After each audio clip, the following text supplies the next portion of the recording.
Shalom, guys, and welcome back to the Daughters of Zion channel. I'm Ashley. And I'm Crystal. And it is a blessing to be back before you guys. Go ahead and grab your pens, your papers, your Bibles, and we are going to get right into the lesson. The lesson today is called Esau is Not the White Man, Part 1.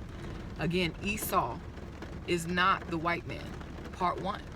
All right, guys, let's get right into the scriptures. Okay, like sis said, we're going to talk about Esau and how he is not the white man. I repeat, he is not the white man. And this information is very vital because I know this doctrine is being pushed like never before, and we just want to come to you guys in truth so you're not deceived, and also give you the reason behind this false doctrine and why it's being pushed so much. Okay, so we're going to be coming from the book of Genesis, chapter 10, verses 1 through 5. The book of Genesis, chapter 10, verse 1 through 5. Now these are the generation of the sons of Noah, Shem, Ham, and Japheth. And unto them were sons born after the flood. The sons of Japheth, Gomer, and Magog, and Madai, and Javan, and Tubal, and Meshech, and Cyrus. And the sons of Gomer, Ashkenazi, and Japheth, and Togarmah, or Togarmah. And the sons of Javan, Elisha, and Tarshish, Kittim, and Dudanim. By these were the isles of the Gentiles divided in their lands, every one after his tongue, after their families, in their nations. Excellent. And I'm going to read the same verse coming from the Living Bible. This is Genesis chapter 10, verses 1 through 5. And it reads, These are the families of Shem, Ham, and Japheth, who were the three sons of Noah. 4 sons were born to them after the flood. The descendants of Japheth were Gomer, Magog, Madai, Javan, Tubal, Meshech, Cyrus.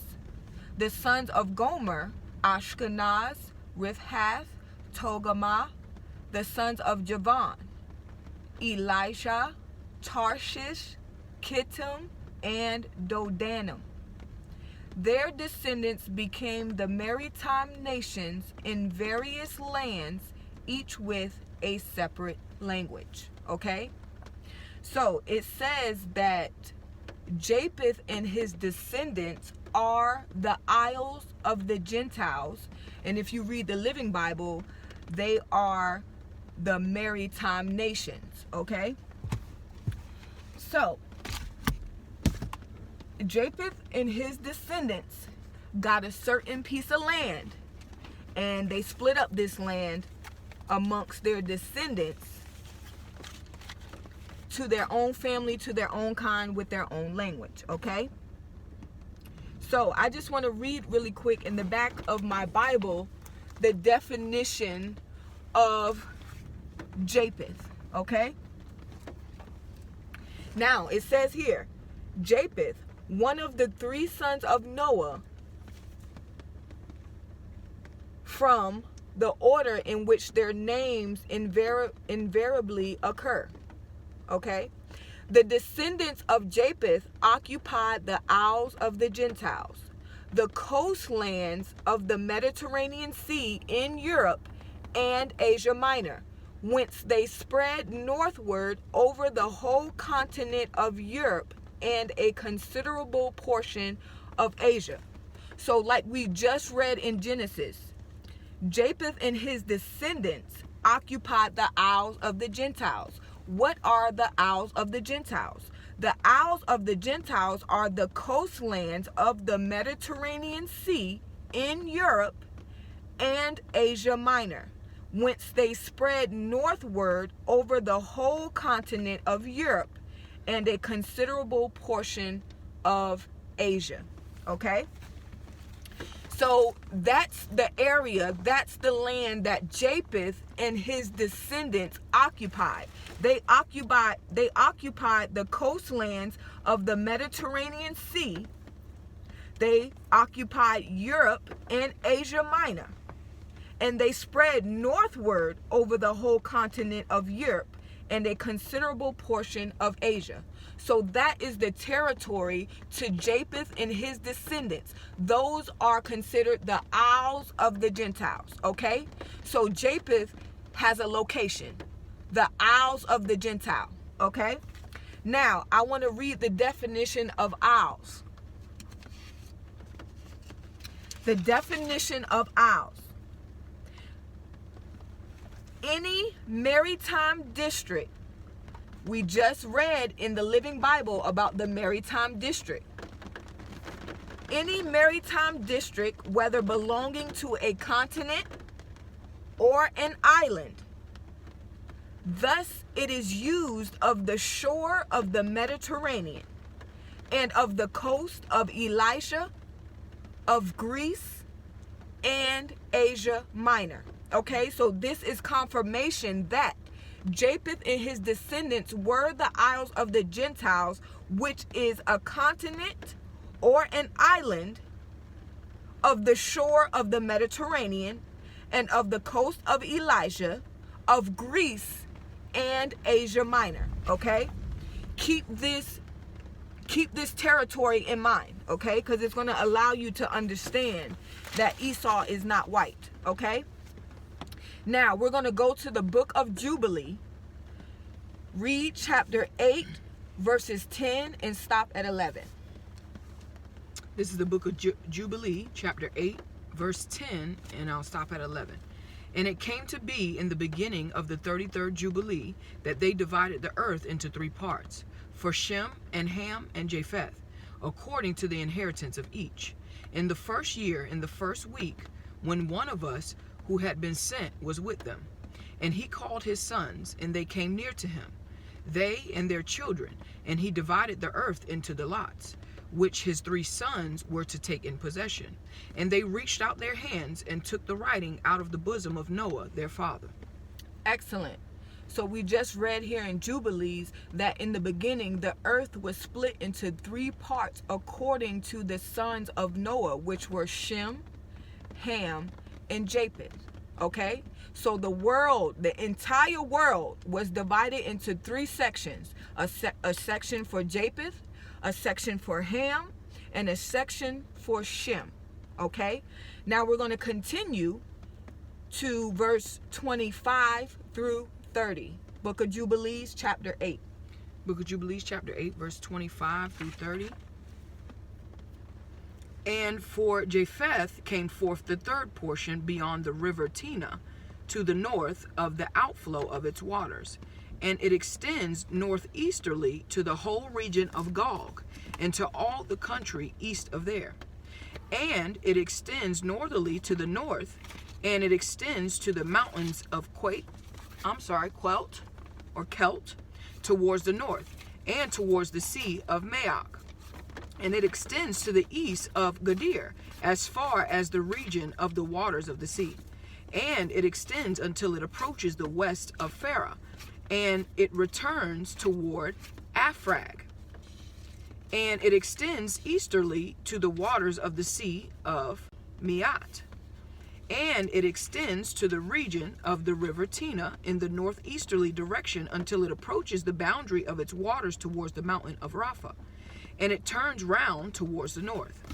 This is the land which came forth for Japheth and his sons as the portion of his inheritance, which he should possess for himself and his sons to their generations forever. 5 great islands and a great land in the north. But it is cold, and the land of Ham is hot, and the land of Shem is neither hot nor cold, but it is mixed of cold and heat. Excellent.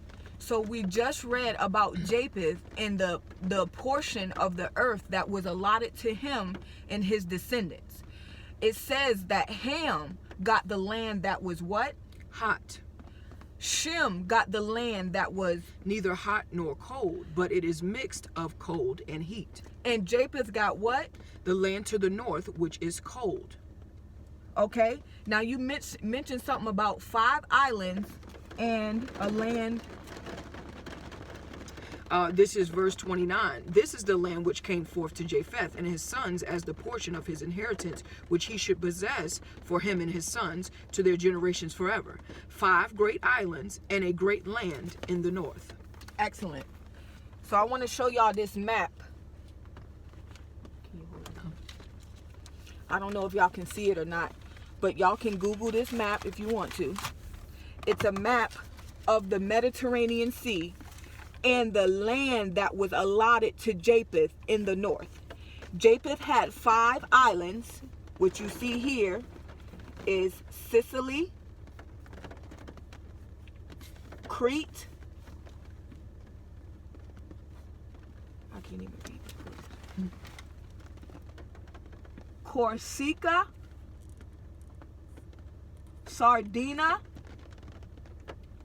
and the Balearic Islands. So he had 5 major islands and then a huge land to the north, which is going to be Europe. This was the land allotted to Japheth and his descendants forever. Okay?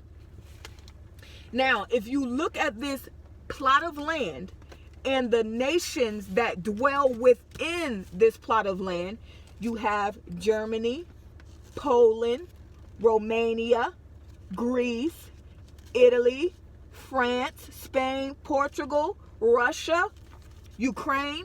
UK. These are all nations of unmelanated people. These are where the quote-unquote white folks come from. White folks come from the line of Japheth, who was allotted all the land to the north, which is just cold. Just cold. And we all know, if we use common sense, that white people like the cold. That is their environment. Okay? We have melanin because we are in the land where the sun is. Shem is what? Shem is neither hot nor cold, but it is mixed of cold and heat. Okay, and Ham is what? Ham is hot. Okay, so if you are a descendant of Shem, you are melanated. If you are a descendant of Ham, you are melanated, because the plot of land that was given to you in the beginning is an area of heat, extreme heat, which is Ham, or it's warm with a mixture of cold, which is Shem. That is the land that was allotted to Shem. But to Japheth, it was only cold. No heat, no warmth, no hot. Just cold. So Japheth got all of this land to the north, including Europe, and the islands that are on the coast of the Mediterranean. Just like we read in the definition of isles. Just like we read in the definition of Japheth. Okay? So, white folks descended from Japheth. They did not descend from Shem, who is melanated, and they did not descend from Ham, who is melanated. Ham got only hot areas. They don't get cold where Ham lives. Shem, which we know the Messiah came from Shem, they are melanated people. Okay? The only people that are not melanated are from Japheth, who occupied the cold areas which do not require melanin. Okay? Now, let's go to the book of Joel. The book of Joel, we're going to read chapter 3, verses 5 through 8. The book of Joel, chapter 3, verses 5 through 8. And the Bible reads, "Because ye have taken my silver and my gold, and have carried into your temples my goodly pleasant things. The children also of Judah and the children of Jerusalem have ye sold unto the Grecians, that ye might remove them far from their border. Behold, I will raise them out of the place whither ye have sold them, and will return your recompense upon your own head. And I will sell your sons and your daughters into the hand of the children of Judah, and they shall sell them to the Sabaeans, to a people far off, for the Most High has spoken it." So, who were sold to who? The children also of Judah and the children of Jerusalem have ye sold unto the Grecians. The children of Judah and the children of Jerusalem have ye sold unto the Grecians. We have been sold to the Greeks. Who are the Greeks? Here goes Greece right here.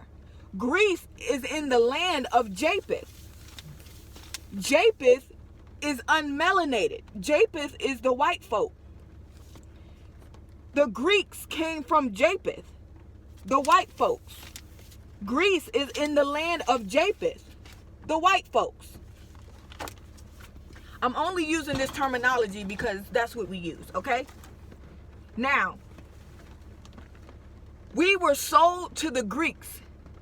The Greeks are white folks. White folks came from the line of Japheth. They were plotted the land to the north. Cold only, okay?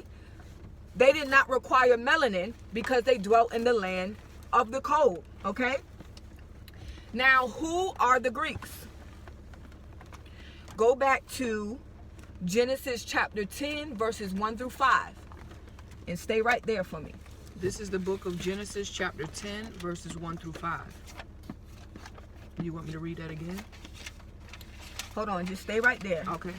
I'm going to be giving you some definitions, and I just want you to go back to the name of the son so we know that they came from Japheth, okay?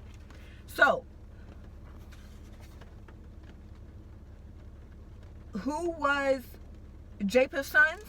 The sons of Japheth, starting at verse 2, Gomer, Magog, and Madai, and Javan, and Tubal, and Meshach, and Cyrus. Okay. So, Japheth had sons, and one of his sons was Javan. I'm going to read the definition of Javan. Javan, a son of Japheth, and the father of Elisha, and Tarshish, and Kittim, and Dodanim. From a comparison of these various passages, there can be no doubt that Javan was regarded as the representative of the Greek race. Okay? Javan is the representative of the Greek race. Who is Javan? The son of Japheth. The son of Japheth. What land did Japheth get? The cold land to the north. The cold land to the north. The five great islands. 5 great islands. And also the big, huge land. Which is Europe. So, Japheth is the white folks. Japheth had a son named Javan who was white. And Javan are the Greeks. So we were sold to the Greeks. We were sold to the white folks who come from Japheth. White people do not come from Esau because Esau came from Shem. Shem is a melanated people. That's why they got the land of warm. If you're going to be in the sun, you need melanin. We already know when white folks go in the sun, they need melanin.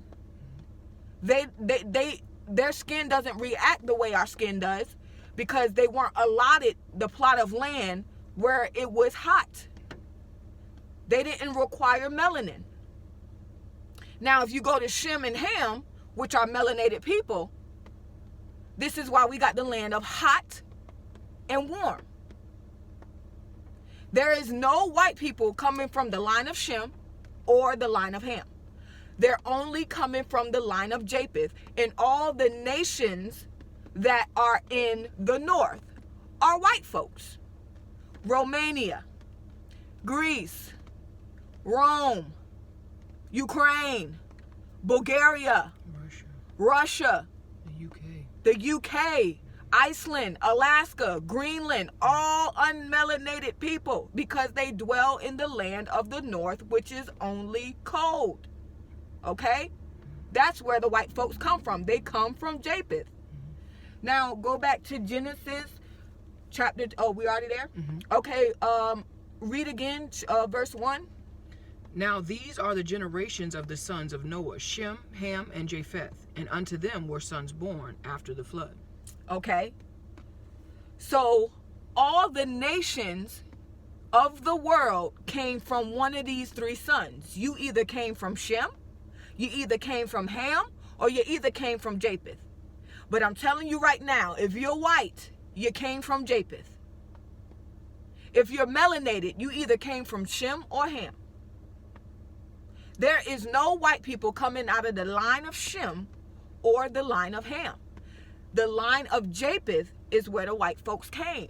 And if you see their location according to the plot of land, that is all white folks. Of course, it's mixed up now, but we're talking about in the beginning, and most of the majority now is still the same. These are descendants of white people, which come from the north, the Caucasus Mountains. These are white folks. The Greeks came from Javan. Javan is a son of Japheth. Japheth is the white folks. Okay? Now, let's break down some of the nations of the descendants of Japheth. Now, let's look at the definition of Magog. Who is Magog? A son of Japheth, according to verse 2, chapter 10. A son of Japheth, okay? I'm sorry, y'all. Give me a second.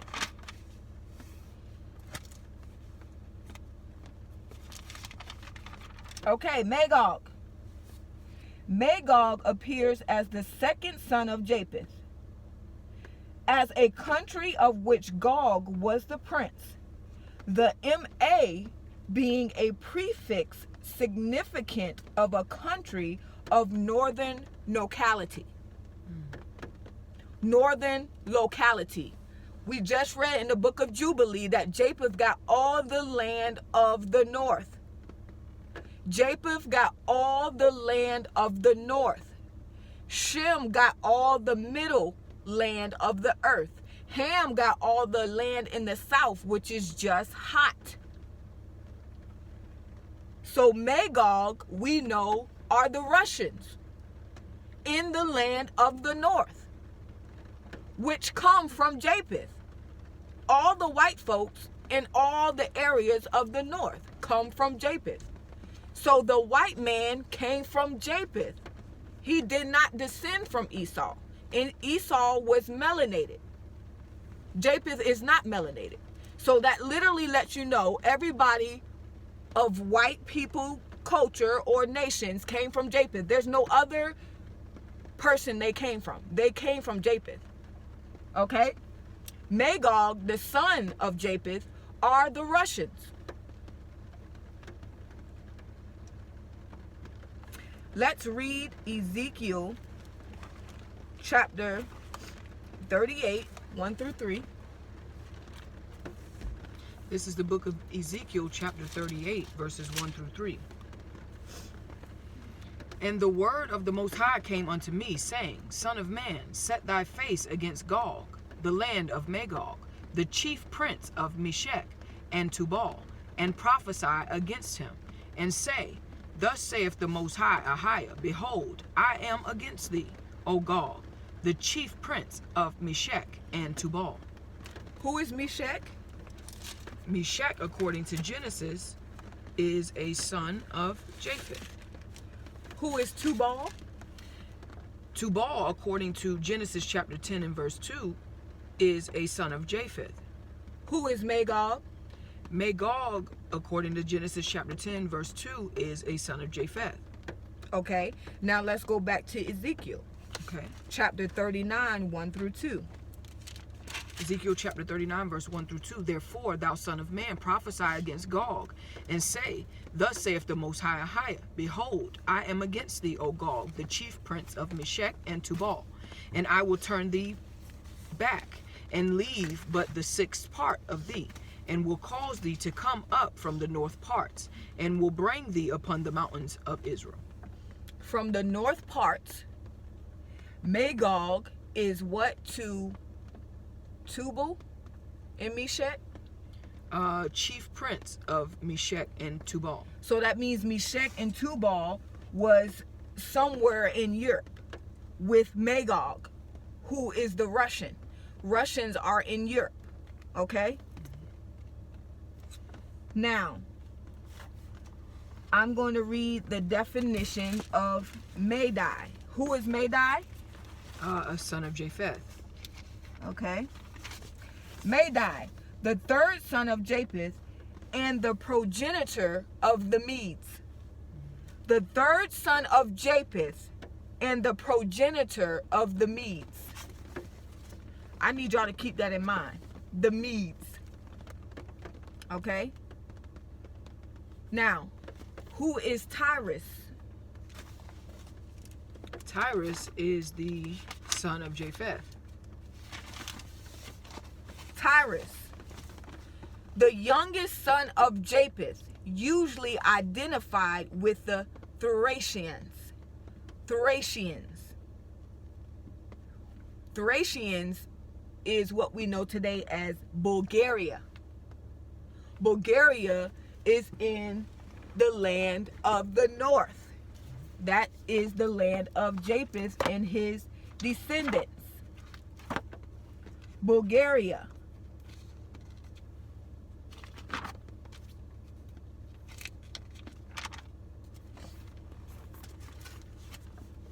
So we've been given into the hands of the Greeks, which is Javan. That's in the land of Japheth. And Bulgaria is right here in the land of Japheth. Cyrus are the Bulgarians. Okay, that's the son of Japheth. White folks. Now, who is Ashkenaz?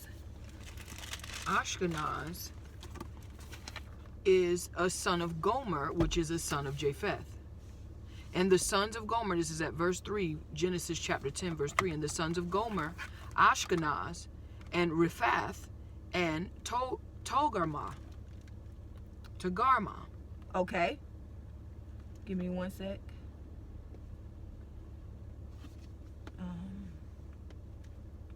Give me one sec, guys. So sorry. Let me go to my camera. Okay, so Ashkenaz is the son of who? Gomer. And Gomer is the son of Japheth. Okay, so we all know Ashkenazi Jews. Why do you think they're white? Because they came from Japheth, the white folks. Okay? Now, we already know. Hang on. I'm so sorry, guys.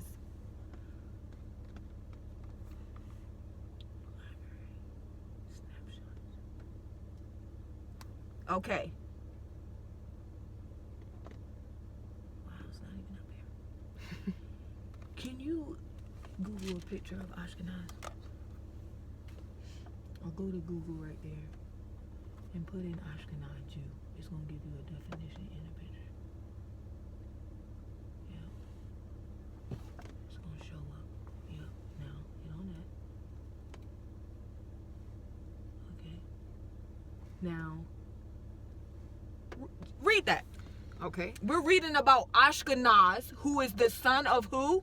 They ain't going to be able to see. I'm sorry, this is just showing its Wikipedia. Okay. Ashkenaz is the son of Gomer, which is the son of Japheth. So Ashkenaz is Japheth's grandson. Okay, white folks. So we're going to read about Ashkenaz. Who is Ashkenaz? Well, Ashkenazi Jews. We know the fake Jews are Ashkenazi people. Yeah, Ashkenaz Jews of Germania. Who? Jews of Germania. That means Germany. Here goes Germany in the land of Japheth. Germany. Okay, continue. Also known as Ashkenazic Jews or Ashkenazim, are a Jewish diaspora population who coalesced in the Holy Roman Empire around the end of the first millennium CE. Their traditional diaspora language is Yiddish, a West Germanic language with Jewish linguistic elements, including the Hebrew alphabet, which developed during the Middle Ages after they had moved from Germany and France into Northern Europe, and Eastern Europe. Mm-hmm. For centuries, Ashkenazim in Europe used Hebrew only as a sacred language until the revival of Hebrew as a common language in the 20th century Israel. Okay, so Ashkenaz is a grandson of Japheth, white folks. The fake Jews are white because they came from Japheth. They came from Ashkenaz, who came from Germany. They speak Yiddish. They are not the biblical people of the word of Ahiah. They are imposters. They are the synagogue of Satan. White folks did not come from the line of Shem. Yasha came from the line of Shem because he was melanated. Ashkenazi fake Jews came from Japheth, who are not melanated people because they were allotted the land of the north. Those fake Jews come from Germany and France. And they speak Yiddish. Okay? Now let's continue. Now, who is Togarmah? Togarmah. Oh. It could be. Okay. And the sons of Gomer, we're starting at Genesis 10, verse 3. And the sons of Gomer, Ashkenaz, and Riphath, and Togarmah. So Togarmah is the son of Gomer, and who is the grandson of Japheth. Excellent. So the definition of Togarmah: a son of Gomer, a brother of Ashkenaz and Riphath. Togarmah, as a geographical term, is connected with Armenia. Armenia. Where is it? It's somewhere up here. Armenia. Where are you? It's probably somewhere over here. Albania? I don't know. I don't know. But it's up here. I got another map somewhere. I don't follow. Where's Armenia? We'll find it. Armenia. Y'all know Armenia is white folks. I see Turkey. Yeah, Albania. You got Hungary. Slovakia. I don't know. Poland, Ukraine. These are all white folks. You got the Greeks. You got the Romans. They all came from Japheth. Japheth is the white folks. Esau is not white. Esau came from Shem. Shem is melanated people. Still have not found Ham is melanated people. There is no way a white man came from the line of Shem. There's no way a white man came from the line of Ham. White folks only came from the line of Japheth. Esau came from the line of Shem, melanated people. The Negro. We should have been looked this up. Still can't find it. I got we're gonna find it, cause y'all need to know this. The Armenian people. It has to be Albania. Armenia? Albania. Either way, it's in the north. If somebody find it, let me know, cause it's gonna be in the land of Japheth. It's gonna be somewhere in the north. Yes. Across the Mediterranean Sea. Mm-hmm. So somebody find Armenia. Mm-hmm. Okay. Now we have Tarshish. Mm-hmm. Who is Tarshish? Tarshish is a son of Javan, a grandson of Japheth, according to Genesis chapter 10, verse 4. Okay. Javan, the son of Japheth, had a son named Tarshish. Okay. Excellent. So we got the son of Tarshish. We got Tarshish, the son of who? Javan.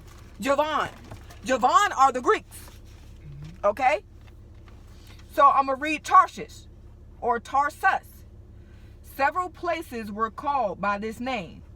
Tarshish in Sicilia. Where's that at?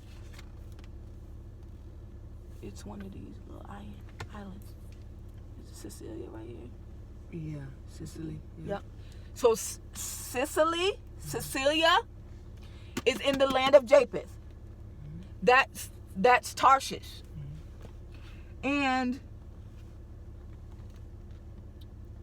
Several places were called by this name. Tarshish in Cilicia, and Tarshish in Spain, which is over here in the land of Japheth, the white folks. Okay? All these descendants of Japheth are white, and they occupied all of these areas, which do not require melanin. Okay? Now, who is Kittim? Kittim is the son of Javan. Okay. Kittim is the son Japheth, of Javan. Of Japheth. Okay. So, let's go read about Kittim.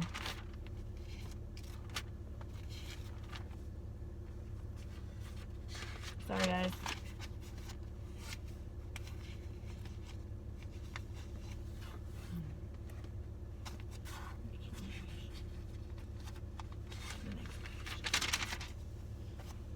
Okay.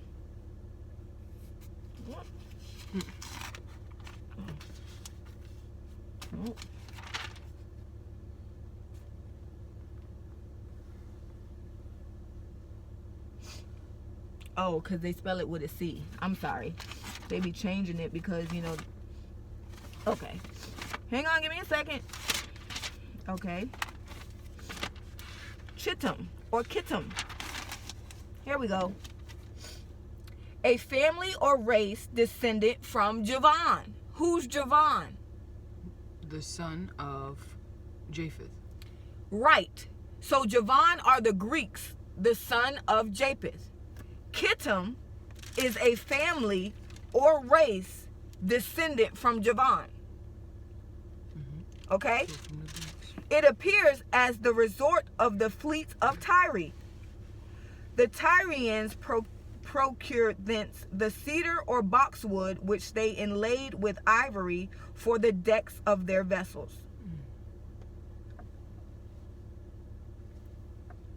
So, the Tyre or Thracians is somewhere. Let me see that other map. Sorry guys, it's a lot.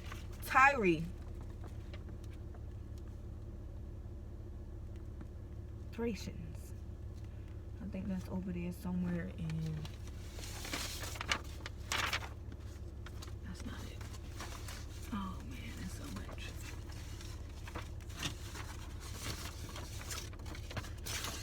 You see Tirana? Yeah, that's probably it. Tyre. Okay. So Tyre descended from Javan. Javan are the Greeks. So clearly Kittim is white people too because they descended from the Greeks. Okay? They are Tyre or the Tyrians. Okay? And it talks about how they would go and get cedar or boxwood for their decks of the ships. We know the white folks got the ships. They were explorers of the sea. Okay? We were put on ships by the Greeks. They had ships. These were white folks. Okay? Esau is not white. It is 100% impossible for Esau to be white. And the descendants of Esau, which are the Edomites, are not white. If their dad is not white, they cannot be white. There's no way. Matter of fact, Esau's wives were melanated. He had wives from Canaan and he had wives from Ishmael, which are the Arabs. Okay? So, Japheth are the white folks. The Greeks, the Romans, Romania, Russians, Gog, Magog, Ukraine, Iceland, Alaska, Spain, Asia Minor, Turkey, Crete, Tyre. All these people are white folks. Portugal, they are not melanated. Portugal, Sweden, Ireland, Norway, Finland, Poland, Lithuania, Germany, France, Estonia. Come on. all these people come from Japheth, the Czech Republic, who are Slovakia. not melanated. They're white. Austria. Melanated people came from either Shem or Ham. That is it. Okay? Now, I want to break down why they are pushing this doctrine so hard that Esau or the Edomites are white people. First of all, they want you to hate white people. And that is not biblical. We are supposed to love our enemies, pray for those who persecute us and curse us. We're supposed to love. The Father is love. The devil is hate. They want you to hate these white folks. You don't have to hate nobody. If you have hate in your heart, you are jeopardizing your spot in the kingdom. I'm letting you know right now. Do not be deceived. The Father said that they will go into captivity who led us into captivity. So the Father is going to bring vengeance on those who led us into captivity. They're not getting away with nothing. There's no need for you to hate anybody. They want you to hate the white man because they don't want you to make it to the kingdom. They want you to hate the white man so that when these race wars start, you'll go out there in your ignorance and either be killed, dying in your sin of hate. Don't fall for the deception, people. Okay? Now, if you go back in history, let's go to Genesis chapter 10. We're just gonna do a little history real quick because this is why they don't okay. Genesis chapter 10, 8 through 12. Genesis chapter 10 verses 8 through 12. And Cush begat Nimrod. He began to be a mighty one in the earth. He was a mighty hunter before the Most High. Wherefore it is said, even as Nimrod, the mighty hunter before the Most High. And the beginning of his kingdom was Babel, and Erech, and Akkad, and Calneh, in the land of Shinar. Out of that land went forth Ashur, and builded Nineveh, and the city of Rehoboth, and Calah, and Rezin between Nineveh and Calah. The same is a great city. And Mizraim begat Ludim, and Anamim, and Lahabim, and Nephtahim, and Pathrusim, and Casluhim, out of whom came Philistim, and Caphtorim. And Canaan begat Sidon, his firstborn, and Heth. I'm reading to 15? 12. Whoa. Okay, way over. Yeah, because I was like, what?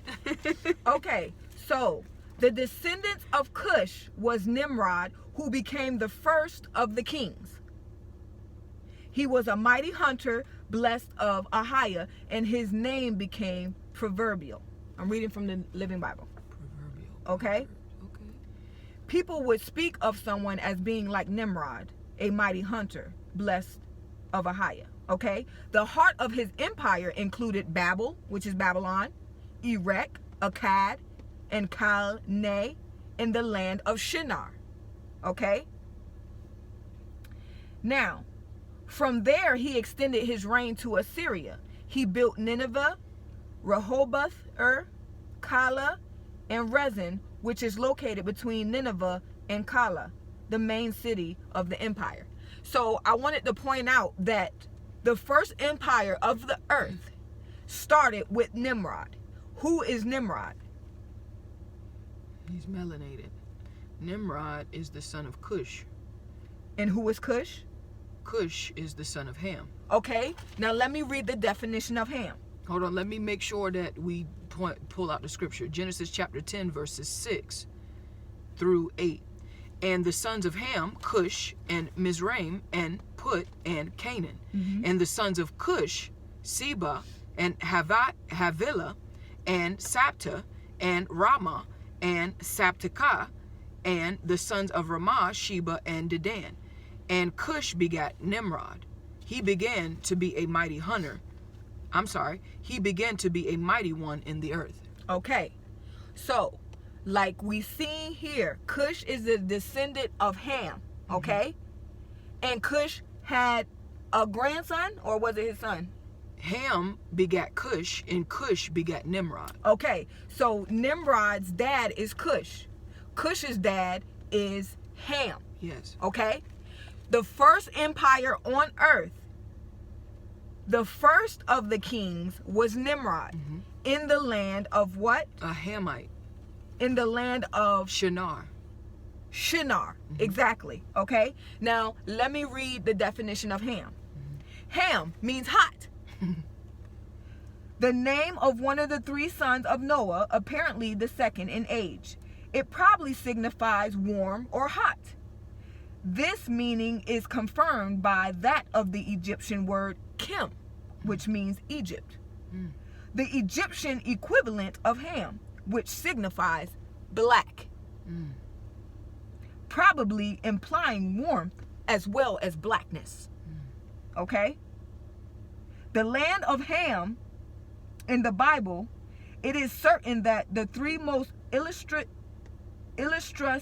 Hamite nations, the Cushites, the Phoenicians, and the Egyptians, were greatly mixed with foreign peoples. Okay?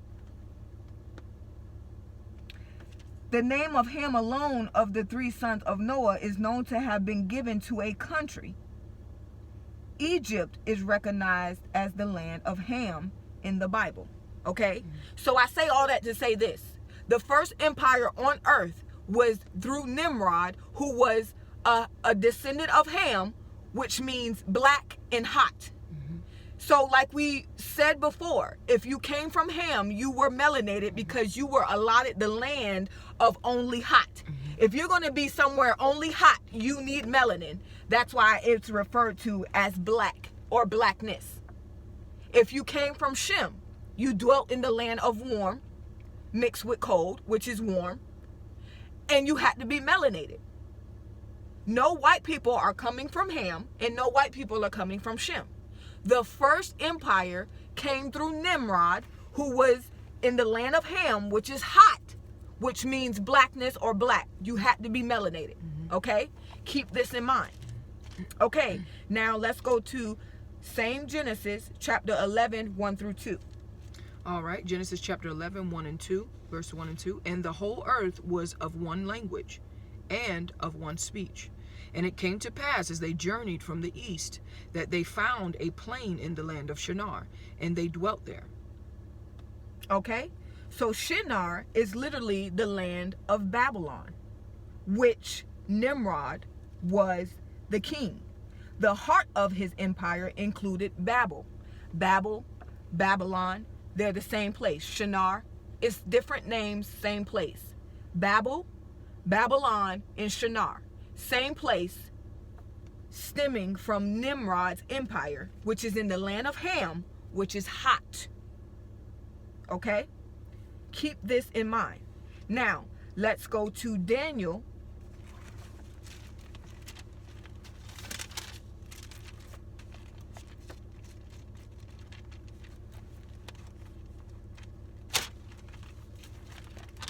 Let's go to Daniel chapter 1, verses 1 through 2. Daniel chapter 1, verses 1 and 2. In the 3rd year of the reign of Jehoiakim, king of Judah, came Nebuchadnezzar, king of Babylon, unto Jerusalem, and besieged it. And the Most High gave Jehoiakim, king of Judah, into his hand, with part of the vessels of the house of the Most High, which he carried into the land of Shinar, to the house of his God. And he brought the vessels into the treasure house of his God. Okay, so Nebuchadnezzar came from the line of Ham. Okay? And when Nebuchadnezzar was ruling Babylon, the same Babylon Nimrod ruled, because Nebuchadnezzar is a descendant of Nimrod, of Ham. Okay? So Nebuchadnezzar came in the land of Babylon, or Shinar, and when he was ruling, he attacked Jerusalem, and the Father gave him victory over Jerusalem. So that lets you know that Jerusalem is in Africa. Okay? That's number one. Jerusalem is in Africa. Number two, Babylon is what is the empire that was first started through Nimrod, and that Nebuchadnezzar gained power over Jerusalem. So Nebuchadnezzar ruled Jerusalem. Okay? Keep that in mind. You can only rule something that's pretty much in your territory, correct? Or I'm gonna take that back. Don't think about that. Yeah, well, that's true though. Your territory is what you rule over, but your territory can be expanded. Okay. Yeah. Okay. So Nebuchadnezzar is a melanated person from the descendants of Ham, who was in rulership in Babylon, who subdued Jerusalem, or who had power over Jerusalem. Okay? Please keep these things in mind. Now, let's go to Isaiah 45. Keep a little thumb mark on Daniel here if you need this. Let's go to Isaiah 45. It's the book of Isaiah, chapter 45. And we're going to read 1 through 6. Verses 1 through 6. Thus saith the Most High to his anointed, to Cyrus, whose right hand I have holden to subdue nations before him. And I will loose the loins of kings to open before him the two-leaved gates. And the gates shall not be shut. I will go before thee and make the crooked places straight. I will break in pieces the gates of brass and cut in sunder the bars of iron. And I will give thee the treasures of darkness and hidden riches of secret places, that thou mayest know that I, the Most High, which call thee by thy name, am the Most High of Israel. For Jacob my servant's sake, and Israel mine elect, I have even called thee by thy name. I have surnamed thee, though thou hast not known me. Okay. So in this scripture, in this chapter, the Father said he has raised up this man named Cyrus for the sake of Jacob, because we were in captivity in Babylon, as we just read, under Nebuchadnezzar. Okay? So the Father said, I need to rescue my people from Babylon, and this is how I'm going to do it. I'm going to raise up this man Cyrus, who Ahiah anointed, whom he has chosen to conquer many lands. Ahiah shall empower his right hand, and he shall crush the strength of mighty kings. Ahiah shall open the gates of Babylon to him. The gates shall not be shut against him anymore. I will go before you, Cyrus, and level the mountains and smash down the city gates of brass and iron bars. And I will give you treasures hidden in the darkness, secret riches, and you will know that I am doing this. I, Ahiah, the father of Yisrael, the one who calls you by your name. Okay? So, the Father has raised up Cyrus to overtake Babylon. Babylon is under Nebuchadnezzar's rule. Nebuchadnezzar is melanated. He comes from the line of Ham. I need y'all to keep this in mind. Okay? Now, let's go to Daniel chapter 2.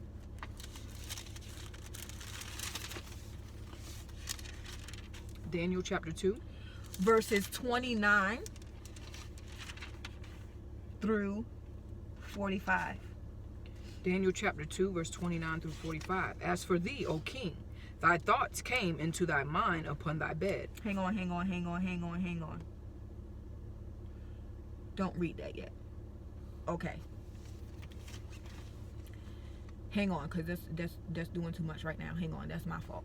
Okay, so Nebuchadnezzar is over Jerusalem. Nebuchadnezzar is melanated. He came from Ham. Ham meaning hot and black. Okay?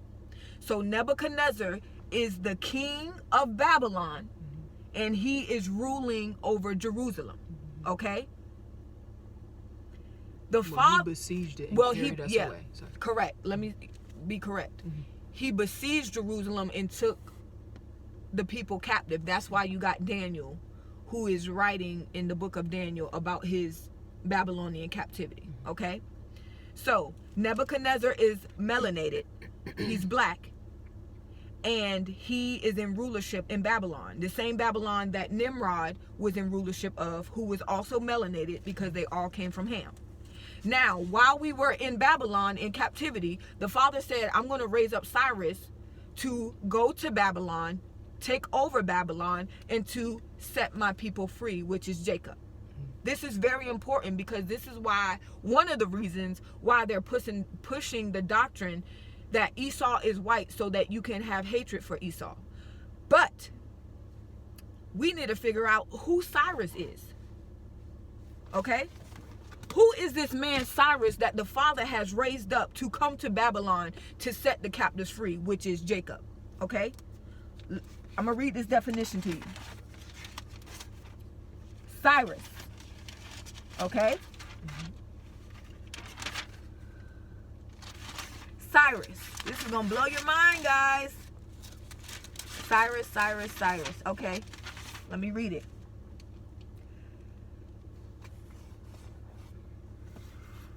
Cyrus, the founder of the Persian Empire. You can find that in Daniel 6:28, chapter 10, verses 1 and 13. Hang on. Okay.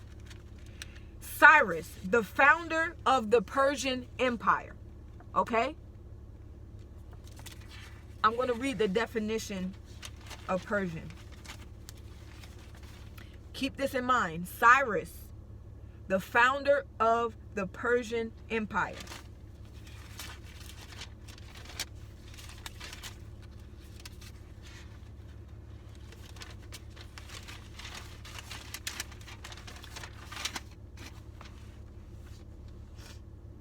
Okay.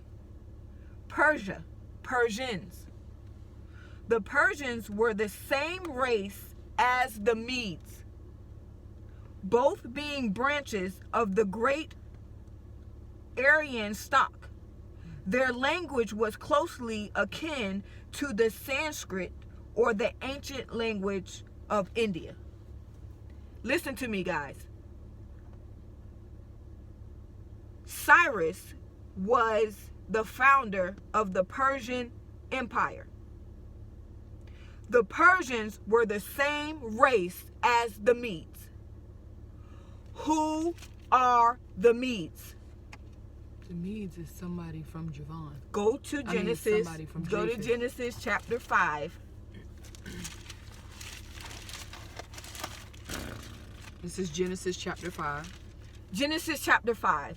Let's go back over the descendants of Japheth, please. Then that's Genesis chapter 10. Genesis chapter 10, verses 1 through 5. Excuse me. Okay, the sons of Japheth starting at verse 2. Gomer and Magog and Madai and Javan and Tubal and Meshech and Tyrus. Okay, stop there. We just learned that Cyrus is the founder of the Persian Empire. We just read that the Persians are the same race as the Medes.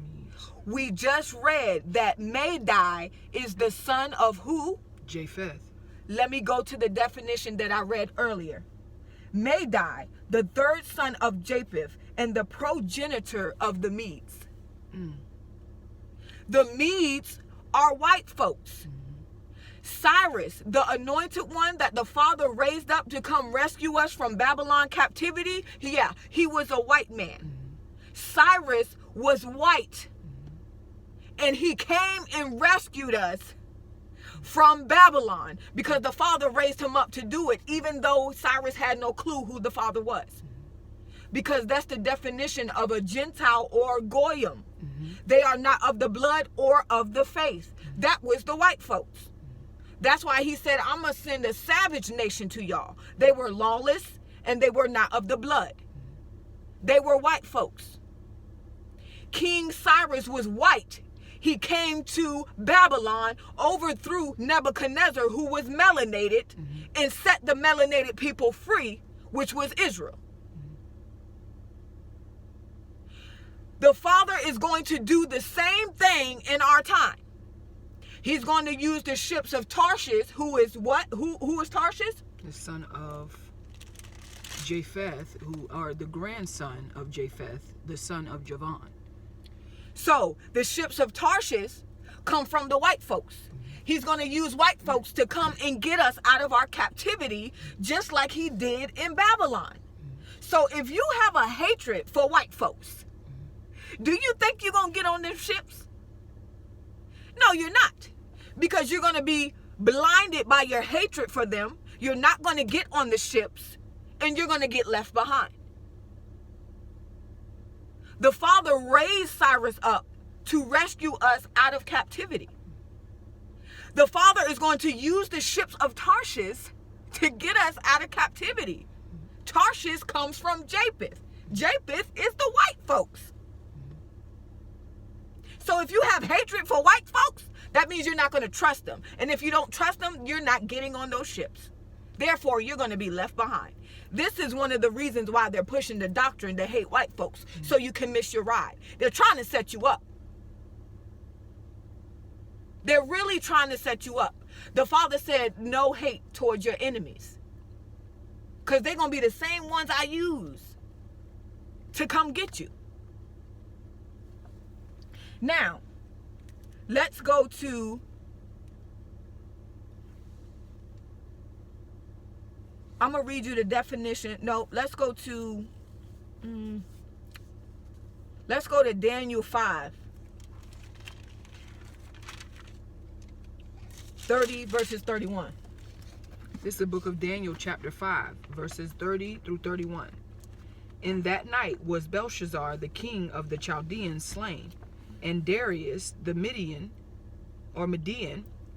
took the kingdom, being about 62 years old.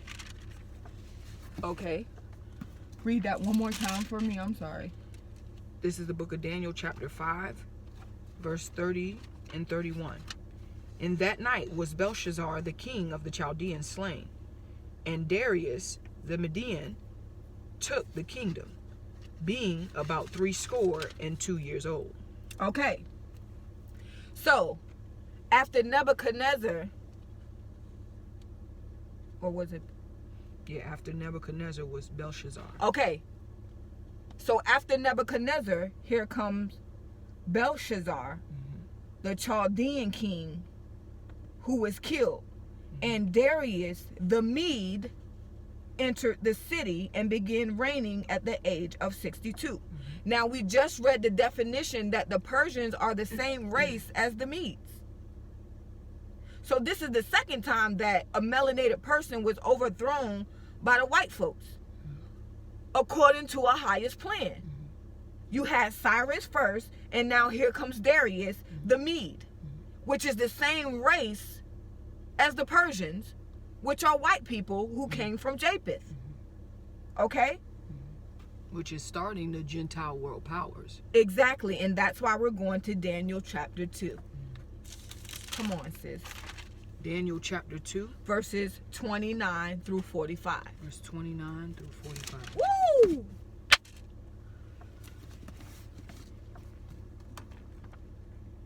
Daniel chapter 2. Verse 29 through 45. Yes, ma'am. Bear with me. As for thee, O king, thy thoughts came into thy mind upon thy bed. What should come to pass hereafter? And he that revealeth secrets maketh known to thee what shall come to pass. But as for me, this secret is not revealed to me for any wisdom that I have more than any living, but for their sakes that shall make known the interpretation to the king, and that thou mightest know the thoughts of thy heart. Thou, O king, sawest, and behold, a great image. This great image, whose brightness was excellent, stood before thee, and the form thereof was terrible. This image's head was of fine gold, his breast and his arms of silver, his belly and his thighs of brass, his legs of iron, his feet part of iron and part of clay.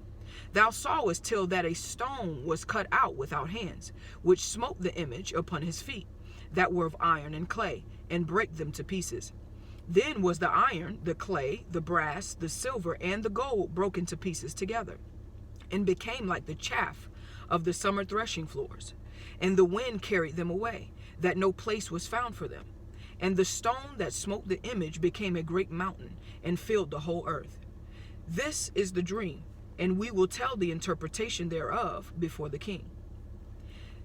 Thou, O king, art a king of kings, for the Most High of heaven hath given thee a kingdom, power, and strength, and glory. And wheresoever the children of men dwell, the beasts of the field and the fowl of the heaven hath he given into thine hand, and hath made thee ruler over them all. Thou art this head of gold. And after thee shall arise another kingdom inferior to thee, and another third kingdom of brass, which shall bear rule over all the earth. And the fourth kingdom shall be strong as iron. For as much as iron breaketh in pieces and subdueth all things, and as iron that breaketh all these, shall it break in pieces and bruise. And whereas thou sawest the feet and toes, part of potter's clay and part of iron, the kingdom shall be divided. But there shall be in it of the strength of the iron, for as much as thou sawest the iron mixed with murray clay. And as the toes of the feet were part of iron and part of clay, so the kingdom shall be partly strong and partly broken. And whereas thou sawest iron mixed with murray clay, they shall mingle themselves with the seed of men, but they shall not cleave one to another, even as iron is not mixed with clay. And in the days of these kings shall the Most High of heaven set up a kingdom, which shall never be destroyed. And the kingdom shall not be left to other people, but it shall break in pieces and consume all these kingdoms, and it shall stand forever. For as much as thou sawest that the stone was cut out of the mountain without hands, and that it brake in pieces the iron, the brass, the clay, the silver, and the gold, the Most High hath made known to the king what shall come to pass hereafter. And the dream is certain, and the interpretation thereof sure. Excellent. So what we just read here is Nebuchadnezzar, the melanated king at the time of Babylon, had a dream. And Daniel, who was captive from Jerusalem in Babylon, came and interpreted the dream for him through the power of Ahiah. Okay? Now, Daniel tells him what the dream means. And Daniel is telling him about the world powers, these world empires that are going to rule after him, or after the time of Belshazzar. Okay? Well, it started after Nebuchadnezzar because Cyrus came in. So Daniel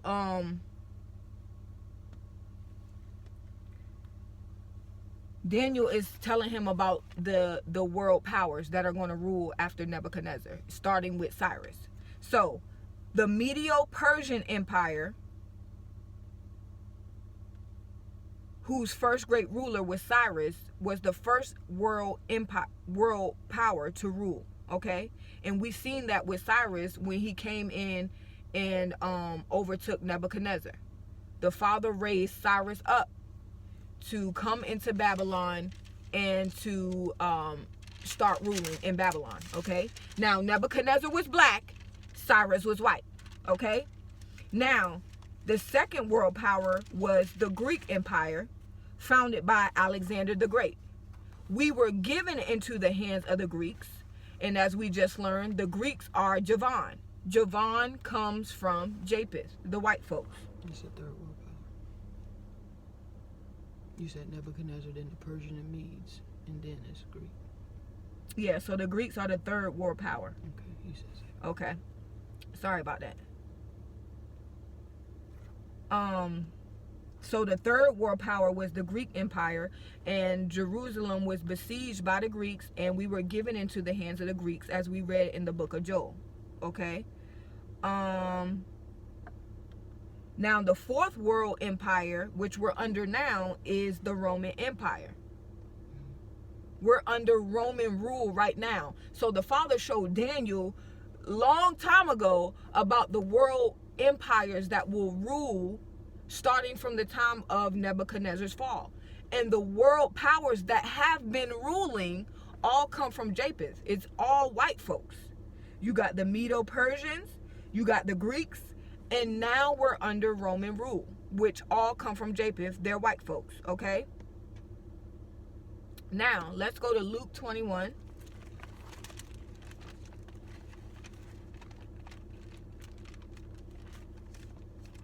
It's the book of Luke, chapter 21. And read verses 24. Verse 24. And they shall fall by the edge of the sword, and shall be led away captive into all nations.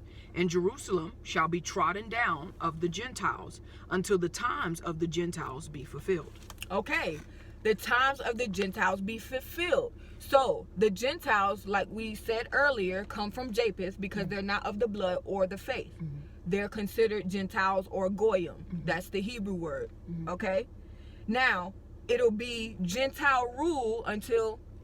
The times of the Gentiles are fulfilled. Okay, so that's when Esau comes in, because Esau is the end of the world.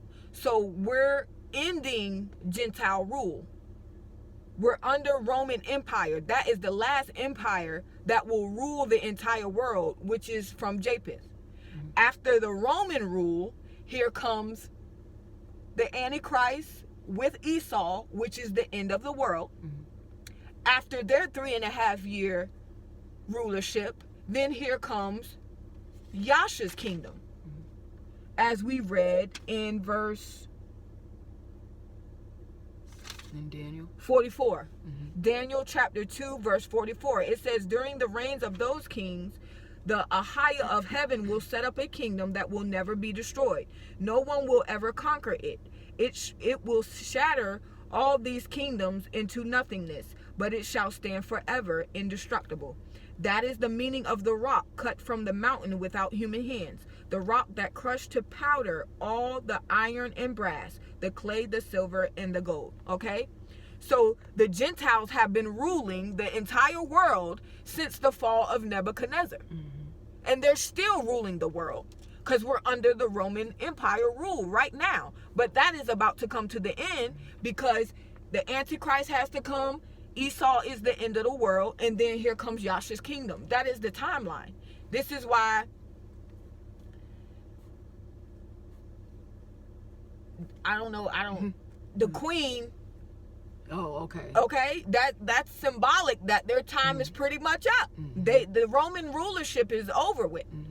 We're getting ready for the Antichrist to come in, and Esau will be joining the Antichrist because that's the end of the world. If you go back and read Matthew 24, he gives you the timeline. Mm-hmm. The end of the world is the Great Tribulation when the Antichrist rules. Mm-hmm. Esau is the end of the world. Mm-hmm. We're going to make a part 2 on who Esau really is. But right now, we wanted to let you know through Japheth that Esau is not white. Mm-hmm. White people came from Japheth, mm-hmm. who got all the land of the north, which does not require melanin. All the nations that came from Japheth are white folks. Mm-hmm. The Greeks, the Romans, the Russians, mm-hmm. Germany, France, mm-hmm. Ireland, mm-hmm. Spain, Turkey, mm-hmm. Bulgaria. This is all white folks who came from Japheth. There is no way that Esau is white, nor his descendants. And we're going to break that down in part 2. But I just wanted to come here. We wanted to come here and let you guys know. Do not have hate in your heart towards the white man. I know that they are reckless. They don't care about us. They are our enemy. But the Father said, I will take care of them.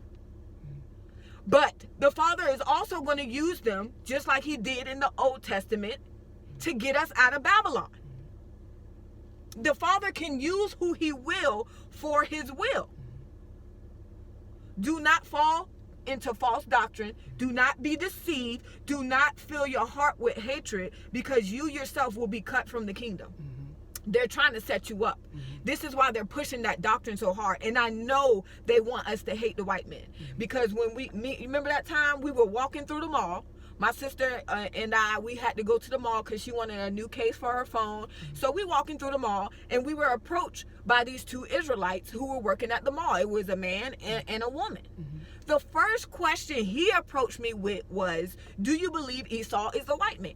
And in my spirit, I'm like, how can that possibly be the first question that you ask somebody? Shouldn't it be, do you believe in the Son of Man? Do you believe in the Father? Do you believe in the gospel? Do you know who Yasha is? Do you know who the Messiah is? Not do you think Esau?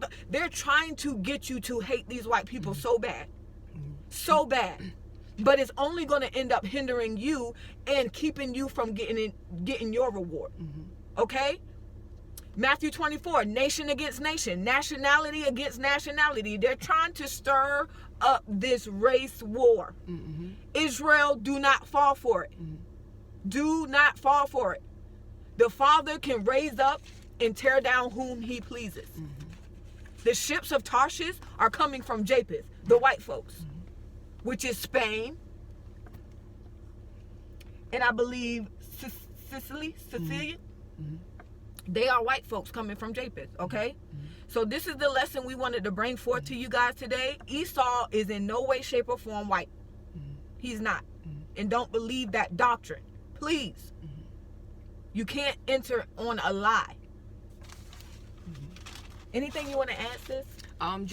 Just in general, to piggyback off of what you were saying, you shouldn't be harboring hate in your heart for anybody. And this is according to scripture. This is not just for white people or anybody, because the Father says that's what it is. We as people, we as humans, we look on the outer appearance. We think just because somebody's a certain skin tone or the lack thereof, they don't have melanin or whatever, that they're somehow evil or wicked. Devil.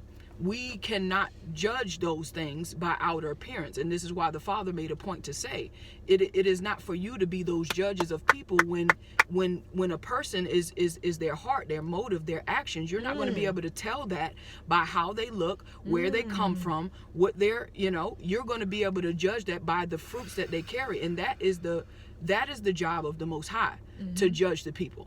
So he's telling us not to have any hate in our heart whatsoever. I can't say I don't care, but it's not for me to worry about the judgment or hatred of another nation, because now I'm getting in the way of the Father. That's the Father's job. Now we are to judge righteous judgment, meaning according to what you can judge, according to the word. You should be able to admonish or help your brother or your sister, encouraging them and building them up to get on the path of righteousness, not to judge someone to say that they cannot come into the kingdom, they are not worthy of such things, that is not for us to say. So to harbor any hate towards anybody is wrong. That is wrong according to scripture.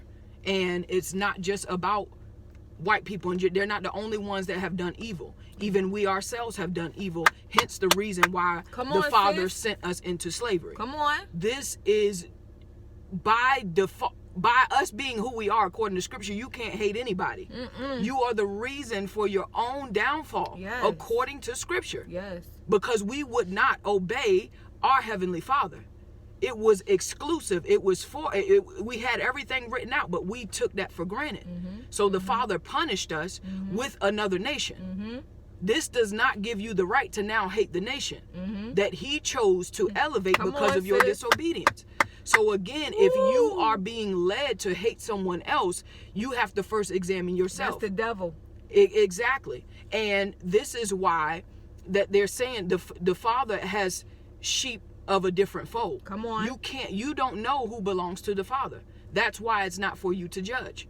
It is for us to encourage and spread the good news. Spread the good news of Yahshua and what he has done for us. And love your neighbors as yourself. And again, you got to take these things to the Father in prayer and personally. You can play on words all you want, because that's what people will do. They'll play on words. They'll use scripture for their own gain. And you have to make sure that your relationship with the Father is in tune, because this is both personal and also a part of a body. You cannot personally have hate in your heart for anybody and think that you're a part of the body of Yahshua. That's not how it works. He's given us instructions to obey and follow, and we make sure that we have ourselves together before we can even help or say anything about anybody else. So again, Israel, this is not about us hating on anybody. We shouldn't have any hatred in our heart, because the scriptures say hatred, idolatry, envy, revilings, all these things will not inherit the kingdom of the Most High. So just off of that, there should be no hatred toward anybody. We can get angry, but we're not supposed to sin. We can understand and recognize history in straight truth and facts, undeniable, and still not sin, still not hate someone who the Father is going to punish, because we can't get them the way that the Father is going to repay these people. I mean, and that is, to be honest with you, that is the reason why I don't hate. That's right. Because when you do get into history and truth and facts, come on.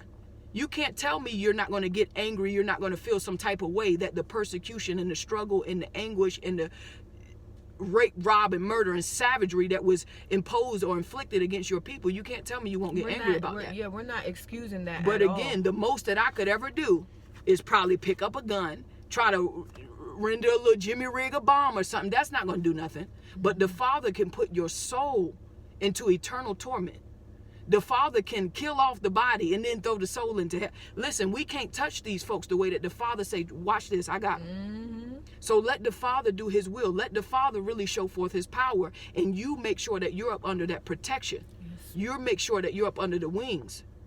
Psalms 91, we need to be under his protection. We need to make sure our house is in order first before we begin to talk about others. And that's just all I, wanted to add to that, because it is an agenda of hatred going around, not only for white folks, but just anybody that's different. It's the nations coming against other nations. It's them roaring with perplexity. It's the agenda of the devil to have you going against who you think is your enemy, even though the scriptures really tell us they are enemies. Anybody that hates the Most High does not do the will of the Father. Anybody that has done you wrong, or the Father who he said specifically he sent over, yes, they're your enemies. But he also told you what we do for our enemies and what he'll do to take care of our enemies. Even if you want to, like I said, talk about history and facts, we also have to first look at ours. Our history and our facts are, we disobeyed. We are the reason why we're even in a land that we don't know. Around here doing things with people that we don't know and can't relate to.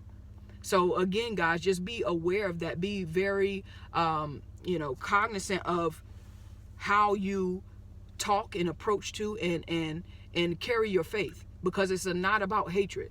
It's not. And you shouldn't have any hate in your heart, because it's going to show in your actions. The Father said, I look at the hearts of men. He's looking for pure hearts. Your heart cannot be pure if it's full of hatred. That is a characteristic of the devil.